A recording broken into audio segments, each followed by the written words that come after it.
Tahu nggak Pak, saya minta sama Allah 10 juta, tapi Allah kasih 12 juta. Di situ bos ikut senyum, padahal bosnya non-Islam. Ya Allah, sedih banget dah.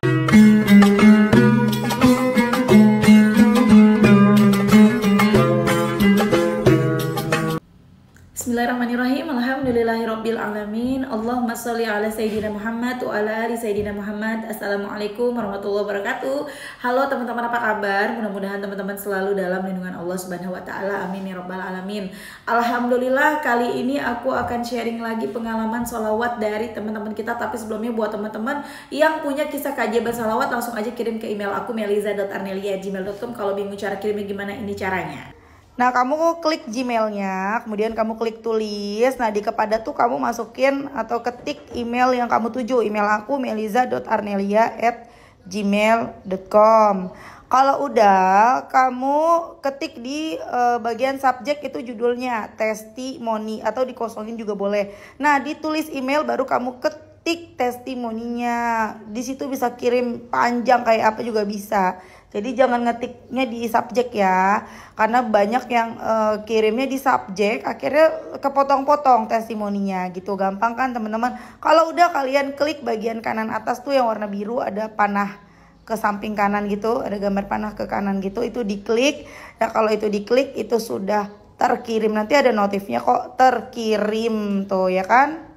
Gampang kan? Dan buat teman-teman yang belum punya kedua buku ini, jangan pernah lelah dan nikmati setiap salawat, dan jangan pernah lelah salawat, yakinlah akan baik-baik aja.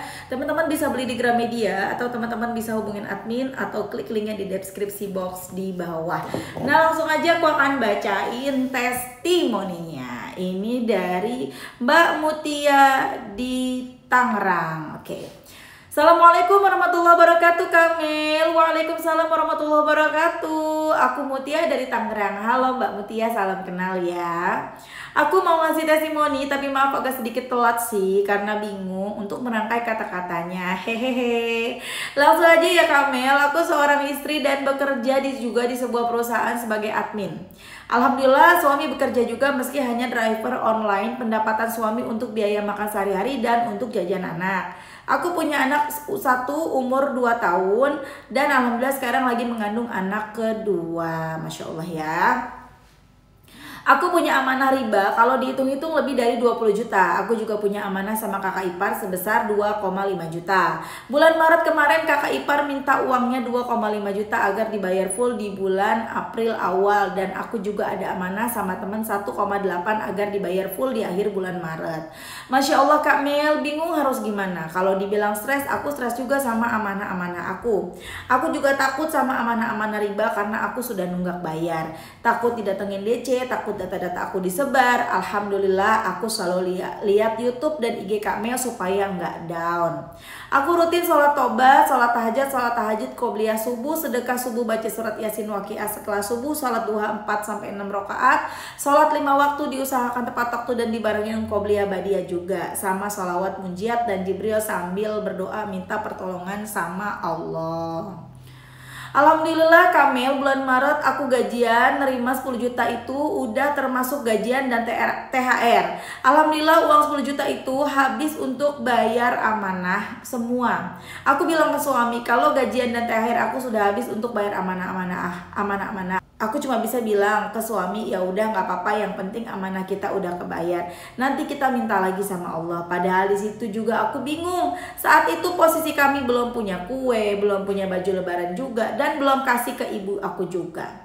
Aku perbanyak lagi salawat munjiatnya sambil bilang, ya Allah minta uang lagi 10 juta untuk bagi ibu dan persiapan lebaran, karena orang-orang sudah punya baju lebaran dan kue lebaran dan sudah siap untuk lebaran. Masya Allah Kamil, Allah maha baik, Allah maha kaya, Allah beneran dengar doaku. Tanggal 6 April aku masih disuruh masuk kerja, dan hari itu juga ada email masuk bukti transfer. Aku ditransfer sama bos aku 12 juta. Di situ aku gemeter dan nangis. Aku langsung tanya ke bos, Pak ini ada uang masuk ke rekening 12 juta, uang apa ya Pak? Bos bilang itu bonus buat kamu. Aku sampai tanya berulang-ulang, bener Pak ini bonus buat saya? Iya itu buat kamu. Aku langsung bilang ke bos, Masya Allah Pak banyak banget. Tahu nggak Pak, saya minta sama Allah 10 juta, tapi Allah kasih 12 juta. Di situ bos ikut senyum, padahal bosnya non-Islam. Ya Allah, sedih banget dah. Setelah kejadian ini, aku sudah nggak mau berharap lagi ke manusia, Kamel. Aku cuma bisa berharap ke Allah, karena Allah maha segalanya. Dan saat itu juga aku makin cinta sama sholawat munjiat. Masya Allah Kamel, terima kasih banyak ya Kamel. Berkat konten Kamel, kini hidup aku makin yakin lagi dengan kekuasaan Allah, dengan amalan sholawat munjiat dan amalan lainnya. Dan semoga konten Kamel menjadi ladang pahala untuk Kamel di dunia akhirat nanti, amin ya robbal alamin. Berkah selalu Kamel, amin. Maaf ya Kamel, testimoninya aku kepanjangan, sementara ini dulu testimoni dari aku. Wassalamualaikum warahmatullahi wabarakatuh. Waalaikumsalam warahmatullahi wabarakatuh. Ya Allah, terharu. Doain ya teman-teman, semoga konten aku dan semua yang berkaitan ya mendapatkan pahala di sisi Allah, buat jadi timbangan aku kelak nanti di akhirat. Admin aku juga dapet nih. Admin aku tuh adik aku ya, adik aku yang cowok, Andre namanya, yang bagian ngedit, dia yang ngedit video gitu ya, yang sekarang juga ngupload video, dia juga jadi admin aku buku gitu ya. Doain semoga dia juga kebagian pahalanya, amin amin ya robbal alamin.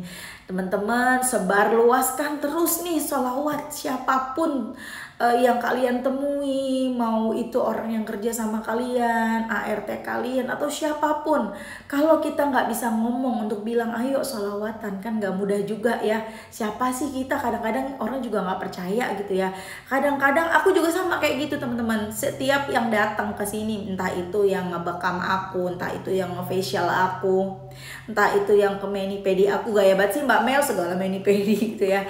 Nah itu pasti aku kasih buku. Kalau di rumah lagi ada buku, aku kasih buku teman-teman, aku kasih buku gitu ya. Tapi aku nggak asal ngasih ya, aku pilih-pilih juga orangnya gitu kan. Jadi kadang kan nggak semua orang juga mau gitu kan. Apa ya, orang beda-beda lah. Ada orang yang menerima masukan dari orang lain, ada yang enggak. Dan aku memang nggak mau menggurui orang gitu, hanya sekedar sharing cerita, atau ya udah aku kasih buku. Kalau misalnya dia baca, alhamdulillah. Kayak yang kemarin ngasih testimoni kan Mbak Nurul ya, itu masya Allah loh. Itu dia kan doanya kepengen banget fotonya dipajang di mading kampus, dan bukan dipajang di mading kampus, dijadiin, ditaruh di paling depan di atas di kampusnya, di pagernya gitu, dijadiin spanduknya. Dan spanduknya bukan cuma ada di situ, katanya ada di tempat lain juga. Aku dikasih tahu sama orang ya, nggak cuma di situ Mbak, ada lagi tempat lain fotonya yang ini tuh, masya Allah. The power of sholawat. Sebarkan terus kebaikan apapun itu ya, nggak cuman sholawat, apa aja sebarkan kebaikan. Mudah-mudahan ya, kita nggak tahu nih ya, ibadah apa, amalan apa, kebaikan apa yang nantinya menolong kita di akhirat teman-teman ya. Bisa jadi cuman sekedar nge-share video ini, tiba-tiba itu salah satu yang menjadi apa ya, kebaikan di akhirat ya. Kurang nih amalannya nih, tahu-tahu oh ya pernah nge-share ini, langsung gara-gara nge-share video ini, orang yang nonton jadi ikutan salawat dan berubah hidupnya, jadi rajin sholat, dapat kebagian transferan pahalanya, amin.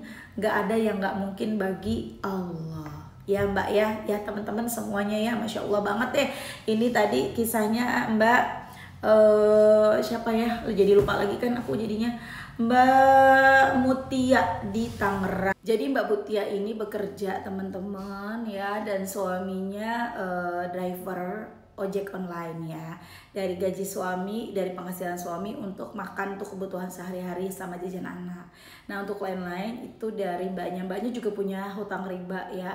Ada hutang ribanya 20 juta, hutang ke kakak ipar 2,5 juta, ada juga hutang ke teman 1,8 juta. Dari kakak ipar kepengen dibayar bulan April, dari bulan akhir Maret ya tadi gitu ya. Dari temennya harus bulan April harus lunas, bingung dari mana, gimana caranya, gimana cara bayarnya.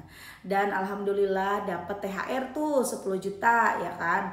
Tapi THR-nya habis buat bayar amanah dan lain-lain. Nggak bisa tuh buat beli baju lebaran, nggak ada, buat beli kue nggak ada semuanya. Tapi Masya Allah mbaknya ngancengin sholawat, katanya ngancengin sholawat munjiat aja udah. Pokoknya ya Allah, hamba minta duit lagi 10 juta ya Allah, buat lebaran, buat ngasih ibu, buat ini, buat itu. Doa tuh kudu ada komanya ya. ya Allah hamba pengen sekian, ada komanya buat apa gitu ya. Aku ingat banget ini, aku dulu dengerin ceramahnya Ustadz Yusuf Mansur waktu aku masih berusia 18 tahunan dulu ya, masih 17 tahun mungkin, enggak, umur berapa dulu ya aku dengerin itu ya, kayaknya masih umur 20-an ya.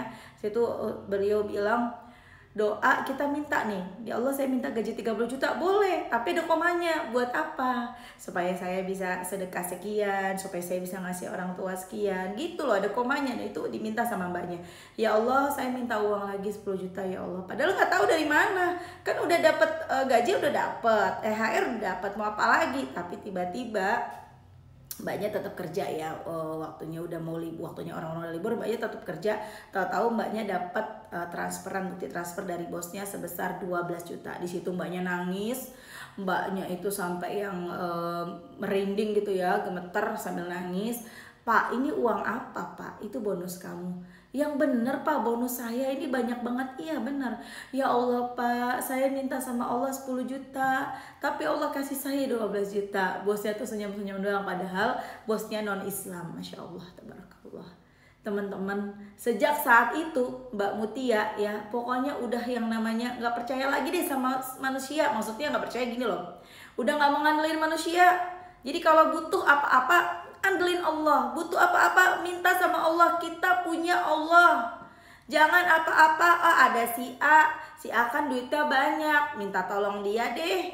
Ada si B, dia kan baik, orangnya gak enakan, pasti ditolongin. Cuman minjem 100 ribu ini, cuman minjem 200 ribu ini, cuman minjem 50 ribu ini. Jangan teman-teman, kita punya Allah.